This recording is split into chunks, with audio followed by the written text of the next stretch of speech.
গত ২-৩ দিন ধরে আমাদের দেশের সাকিব ভক্তরা একটা নতুন উৎসাহে উদ্দীপনায় মেতে উঠছেন যে সাকিব বোধহয় আবার ন্যাশনাল টিমে ফিরতেছে। এই উৎসাহ উদ্দীপনাটা শুরু হচ্ছে আসলে আমাদের বোর্ডের একজন ডিরেক্টর মিঠু ভাই, উনি মিডিয়া কমিটির আম্পায়ার্স কমিটির চেয়ারম্যান। উনি বলছেন যে সাকিবের জন্য দরজা খোলা। এইটা আসলে আমার কাছে অনেকটাই ফরমাল কথা মনে হয়েছে। তারপরেও এটাকে লোকজন এরকমভাবে নিচ্ছে, তাহলে সাকিব বোধহয় যেকোনো সময় জাতীয় দলে চলে আসতে পারে। আমরা আজকে একটু কথা বলার চেষ্টা করি এই ব্যাপারটা নিয়ে যে সাকিবের কি আদৌ নিকট ভবিষ্যতে জাতীয় দলের হয়ে খেলার কোনো সম্ভাবনা আছে? নিকট ভবিষ্যৎ বাদ দেন।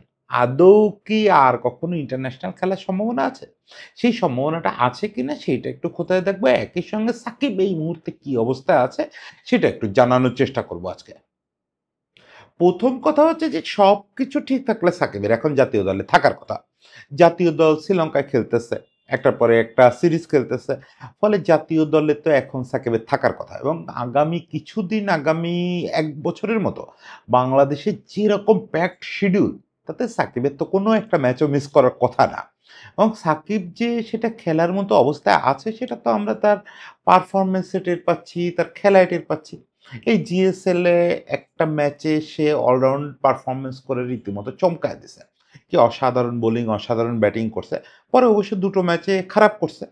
কিন্তু রিয়েলিটি হচ্ছে যে সাকিব পারফর্ম করতেছে, যেটুকু পারফর্ম করতেছে ওটা আমাদের জাতীয় দলের জন্য যথেষ্ট। যথেষ্ট, সেটা সব ফরম্যাটের জন্য।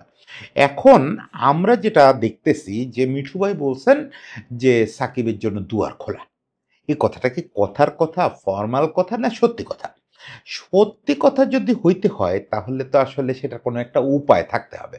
আমি অন্তত ব্যক্তিগতভাবে মনে করতেছি না যে এর কোনো উপায় আছে। এটা আসলে স্রেফ কথার কথা। দেখেন সাকিব তার জায়গায় ক্রিকেট খেলার জন্য চেষ্টা সর্বোচ্চ করতেছেন। এটা আমি দুদিন আগেও বলছি যে প্রচণ্ড গরমের মধ্যে আজমানে এসে প্রস্তুতি নিচ্ছিল।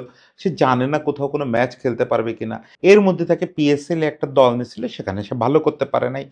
অবশেষে কেশব মহারাজের বদলে এই যে ইয়েটা খেলতেছে, জিএসএল খেলতেছে, মোটামুটি ভালো পারফর্ম করছে। মানে সে নিজেরে প্রস্তুত রাখার সর্বোচ্চ চেষ্টা করতেছে। স্টাম্প কামড়ায় ধরে ব্যাটিং করতেছে, শরীরে একটা বেল্ট বেঁধে সেটাকে স্টাম্পের সঙ্গে টাইট করছে, হাতে একটা এক্সট্রা কাপড়ের মতো ইসের নিচে, গ্লাভসের নিচে ইউজ করতেছে। মানে নিজেরে কমফোর্টে রাখার জন্য হেড পজিশন, গ্রিপ সবকিছু ঠিক রাখার জন্য সে সর্বোচ্চ চেষ্টা করতেছে। কিন্তু কথা হচ্ছে ওর চেষ্টা, ওর ফর্ম এটা আসলে শেষ কথা না। আমাদের অনেক রিয়েলিটি আছে, রিয়েলিটি বদলায় গেছে। ওই যে করোনার সময় একটা খুব শব্দ প্রচলিত হয়েছিল নয়া বাস্তবতা। আসলে নয়া বাস্তবতা না, বাস্তবতা প্রতি মুহূর্তে বদলাতে থাকে। সেই বাস্তবতাটা এখন যা, তাতে সাকিবের পক্ষে দেশে এসে যে খেলা সম্ভব না, এটা আপনি বুঝেন না। মিঠু ভাইও বোঝে, আমিও বুঝি। এখন আমাদের আগামী কিছুদিন, বেশ কিছুদিন ধরে যত এনগেজমেন্ট বেশিরভাগই ঘরের মাঠে। আমরা ২০২৬-এর অক্টোবরে সম্ভবত নেক্সট কোনো ওয়ানডে সিরিজ খেলবো আমাদের দেশের বাইরে। এর আগ পর্যন্ত আমরা একটানা হোম সিরিজ খেলতেই থাকবো, হোম সিরিজ খেলতেই থাকবো। অ্যাকচুয়ালি শ্রীলঙ্কাই ছিল শেষ সুযোগ আগামী ১ বছরের মধ্যে যেখানে সাকিবকে ওয়ানডেতে ডাকা যেতে পারত। যদি বোর্ড মনে করত যে এই অবস্থায় আসলে তাকে ডাকা যায়। সেটা যায় কিনা সেটা একটু পরের দিকে আলোচনা করতেছি।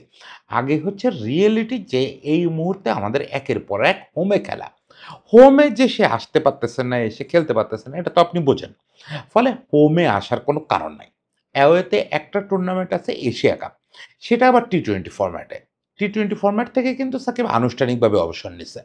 টেস্টেও সে অবসর নিতে চাচ্ছিল ঢাকায়, ফলে ধরে নিতে পারেন টেস্টও শেষ। আছে শুধু একটা ফরম্যাট, সেটা হচ্ছে ওয়ানডে। এখন এশিয়া কাপ তো ওয়ানডে না। ফলে এশিয়া কাপে তাকে না ডাকার যথেষ্ট যুক্তি নির্বাচকদের হাতে আছে। হ্যাঁ, নির্বাচকরা যদি মনে করেন যে না, স্টিল সে যেহেতু টি-টোয়েন্টিতে খুব ভালো করতেছে এবং আমরা যেহেতু টি-টোয়েন্টিতে ভালো করতেছি না, তাহলে তার সঙ্গে কথা বলি। এটা হতে পারে। এইটাও আমরা পরে আলোচনা করব যে আদৌ কথা বলা-বলি কি অবস্থায় আছে। তার মানে আমরা পরিষ্কার আগামী ১ বছরের মধ্যে সাকিবের পক্ষে বাংলাদেশ জাতীয় দলের হয়ে অন্তত ওয়ানডে খেলা সম্ভব না।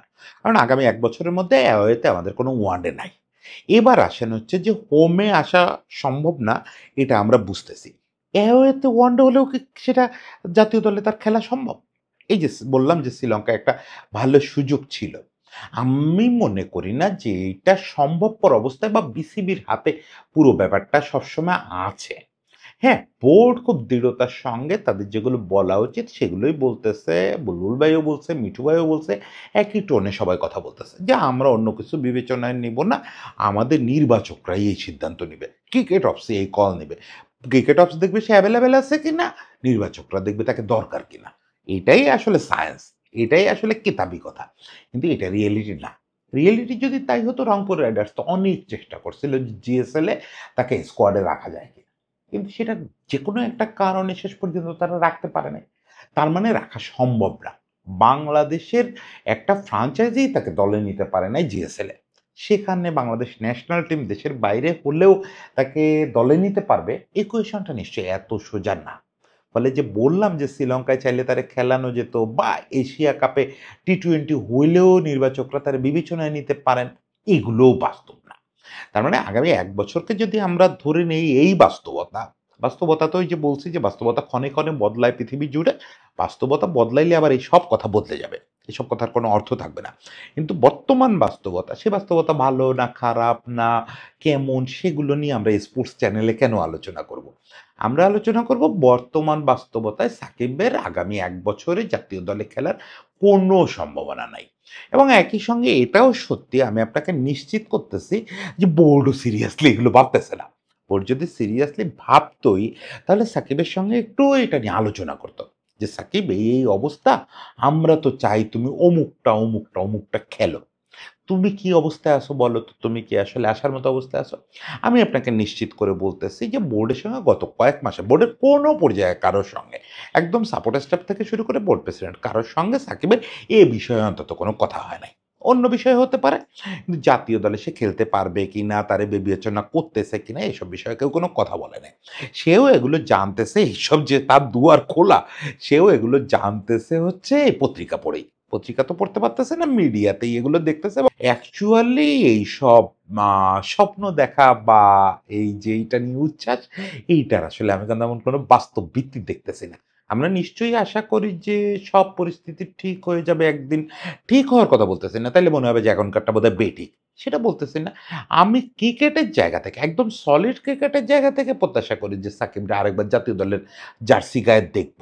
কিন্তু সেই প্রত্যাশাটা ক্রিকেটের জায়গা থেকেই করলে তো হবে না। দুনিয়াটা তো আর ক্রিকেট না। দুনিয়াটা তো আর স্পোর্টস না। দুনিয়ার বাইরে অনেক কিছু এবং বেশিরভাগটাই স্পোর্টসের বাইরের জিনিস। ফলে সেখান থেকেই আসলে ডিসিশন হবে যে সাকিবের পরিণতি শেষ পর্যন্ত কি হবে। কারণ হচ্ছে সাকিব ক্রিকেটে নিজেকে আটকায় রাখেন নাই। সাকিব আসলে ক্রিকেটের বাইরেই চলে গেছিলেন। ফলে সাকিব এখন শুধু ক্রিকেট দিয়ে তার ভাগ্য নিয়ন্ত্রণ করা যাবে না। সেই বাইরে থেকেই নিয়ন্ত্রণ হবে। এখন সাকিবের সেই ভাগ্যটা কিভাবে, কোথায়, কখন, কেমন হবে সেটা বলা কঠিন। তবে দুঃখ ভরে আমি যেটা অনুমান করতে পারি যে সম্ভবত ১ বছর ১.৫ বছর এসব কথা না সাকিবের আর কখনোই জাতীয় দলে খেলা হবে না। যেটা বহু আগে বলছিলাম, যেদিন সাকিব কানপুরে বসে বলছে যে সে ঢাকায় এসে অবসর নিতে চায় শেষ টেস্ট খেলে, ওই দিন আমি একটা কনটেন্ট করছিলাম। ওই দিনই আমি বলছি সাকিবের ইন্টারন্যাশনাল ক্যারিয়ার শেষ। আর কোনদিন এই জার্সি গায়ে আমরা তারে দেখতে পাবো না। সাকিবের যা দেখার এই টেস্টে দেখে নেন। এই কথাটা আমি বলছিলাম এবং এখনো আমি মনে করি সেটাই সত্যি। পরিস্থিতি যাই হোক আগামী ১-১.৫ বছর সাকিব তো ডিক্লাইনিং।